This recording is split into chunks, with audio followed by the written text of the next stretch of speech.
Volkswagen is a savage for this one. They were bypassing emission tests and promoting clean diesel, all while polluting like an old 90s truck. So how did they do it? Well, back in 2014, Volkswagen had a brilliant idea to avoid costly emissions control systems, sell more cars by promoting clean diesel, maintain their share prices, and at the same time meet emission standards, or kind of. To do all that, they introduced Emissionator 3000, a small device that detects emission testings and switches the car into clean mode. And once the test is over, it switches back to real-world mode, where the emissions go wild.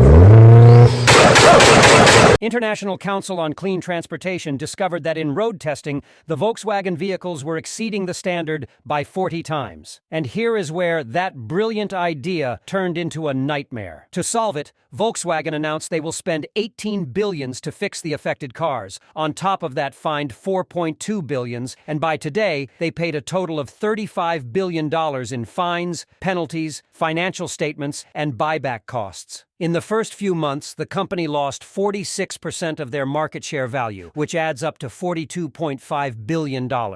In the wake of the emissions scandal, Volkswagen was obligated to pay a substantial $1.2 billion as compensation to dealers for their losses incurred due to the company's dishonest practices. However, the aftershocks of this event are far from over. The ramifications are still being felt across the industry. In response to the scandal, the International Council on Clean Transportation, ICCT, significantly amplified its testing regimes to prevent such instances from happening again.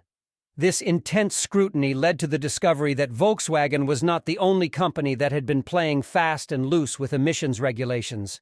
The ICCT found that over 100,000 diesel trucks from Fiat Chrysler were also using deceptive software to exceed emission limits. The scope of the scandal didn't stop there. Further investigations revealed similar practices at other major automotive companies, such as Nissan, Opel, and Mercedes. The South Korean companies Hyundai and Kia were also implicated. They were fined for overstating the gas mileage on 1.2 million vehicles. Ford, too, found itself in hot water, facing a whopping $1.2 billion lawsuit for lying about the fuel economy of its vehicles. So pretty much everyone is cheating on their test.